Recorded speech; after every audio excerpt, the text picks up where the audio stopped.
لا يعصون الله ما أمرهم ويفعلون ما يؤمرون. Allah subhanahu wa ta'ala, He addresses the believers. O you who believe, save yourselves and save your families from the fire, whose fuel is men and stones. And upon them are angels that are firm and stern, and they do not disobey what Allah subhanahu wa ta'ala commands them to do, and they only do what they are commanded. So I want to focus this morning on the word cool, right? And this word cool is the plural of a dua that we typically say, رَبَّنَا آتِنَا فِي الدُّنْيَا حَسَنَةً وَفِي الْآخِرَةِ حَسَنَةً وَقِنَا عَذَابَ النَّارِ. Right? وَقِنَا here is the singular, that we're asking Allah subhanahu wa ta'ala to protect us or to save us, right, from the punishment of the hell. So here, Allah subhanahu wa ta'ala, He uses the plural, qu anfusakum wa ahlikum nara, right, to save yourselves and to save your families from a fire, right? And this word qu, it comes from the origin waqa yaqi, al-wiqaya, right? Al-wiqaya meaning that you take preventive measures, right? Or you take precaution. So when we look at the linguistic meaning of waqa yaqi, it gives us a more comprehensive understanding of this ayah, because we can translate it more so, O you who believe, take precautions. Take the necessary precautions, preventive measures to save yourselves and your families from a fire, right? Because when we talk about our families and raising families and being in charge of families, you know, especially our young, our children, you know, a lot of times, you know, we are reactionary. We are reactionary, that we want to save our children after they get in trouble, after they are indulged in haram. You know, after they're doing this and that, now we want to try to save them, right, from whatever they actually got into, instead of taking the preventative measures to save our children, our families from a fire. Right? And the Arabs, they say, al-wiqayatu ahsan min al-ilaj, right? That prevention is better than the treatment itself, right? And we do this all the time. We take preventive measures all the time, you know, for worldly things for our children. You know, that, you know, when they are born, you know, we make sure that, you know, that we prepare the home for them. And we purchase things, you know, these gates that protect them from, the gates that protect them from falling, you know, out of the crib or falling down the stairs, right? Or we may purchase a car seat to make sure that they have, you know, that there's, if anything happens, that they're safe, right? And, you know, we do so many things. You know, we put, you know, locks on the cabinets, right? We make sure that we purchase things that are child-proof, right? Right, even for our health, for their health, right? We make sure that they're eating healthy, that they're staying away from sugar and they're staying away from sweets, right? And that we have a specific diet for them, right? But these same preventive measures, right, that we take for, you know, their health, right, their physical well-being, we should also, right, be mindful about their spiritual well-being as well. You know, and preventive measures, it starts even before the child is born. We know that, you know, we should be making dua for our children even before they're born. If you're planning to have children, right, that you're making dua for your children and even your grandchildren, your descendants.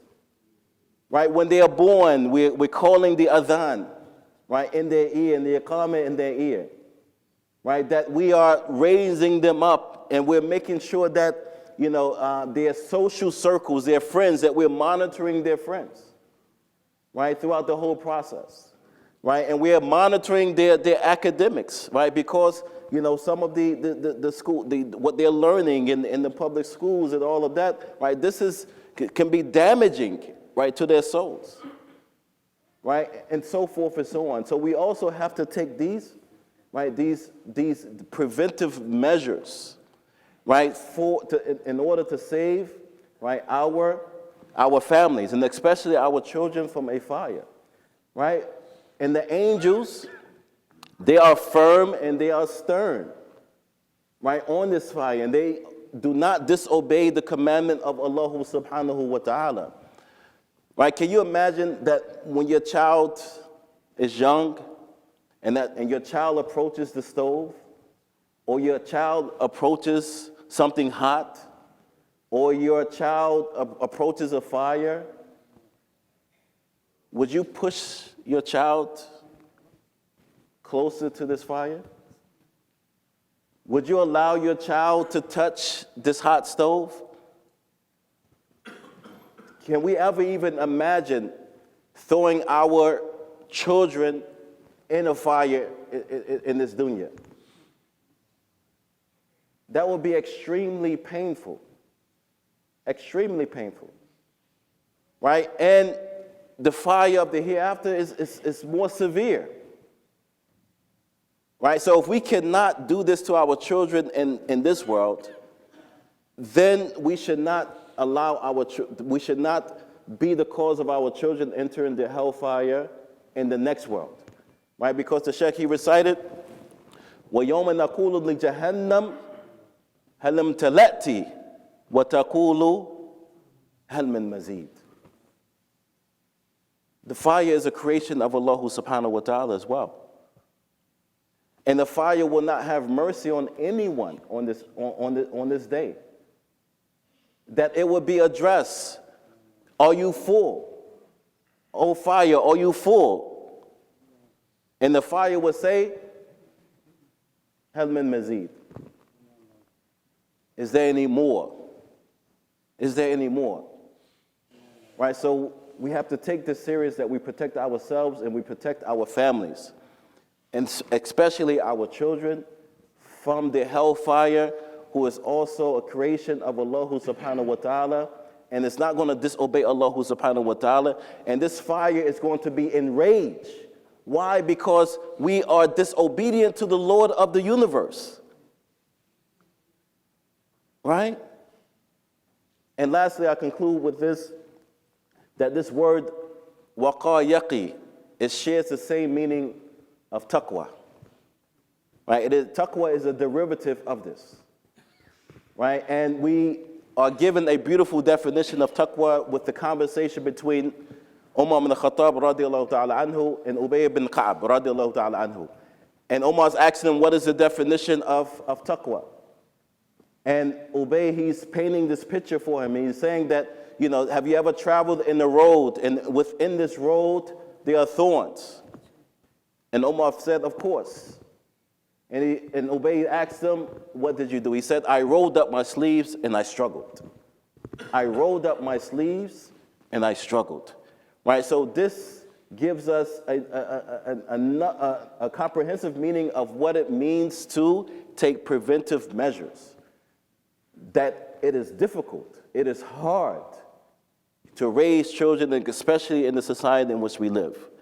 But we know that we have to roll up our sleeves and we have to struggle. We have to roll up our sleeves and we have to work extremely hard to save ourselves and to save our families from a fire. So we ask Allah subhanahu wa ta'ala, right, to allow us, right, to protect us from the hellfire. We ask Allah subhanahu wa ta'ala to give us the ability to take preventive measures in raising our children, right? And that includes social media, that includes TV, that includes the internet, that includes video games, right? And a lot of times as parents, we ignore these things. When we buy a device for our children, we don't take the preventive measures to put blocks on it, to select the apps that they should watch, or putting the parental guidelines on our cable, on our internet. You know, a lot of times these games that we purchase, they have these ratings on them. Rated M for mature, that you have to be 18 and older. But we still what? We still purchase these games. Right? We still, allow, we don't put any blocks on our internet, on our TV. Right? This is not preventive measures. Because 5 years down the road, 10 years down the road, it's going to be an issue. So we have to monitor these things. Inshallah, may Allah subhanahu wa ta'ala give us that ability. May Allah subhanahu wa ta'ala give us the strength to raise, our children. And may Allah subhanahu wa ta'ala give us the good in this life and the hereafter, and to protect us from the hellfire. Subhanakallahumma wa bihamdik wa nashhadu an la ilaha illa anta wa nastaghfiruka wa natubu ilayk.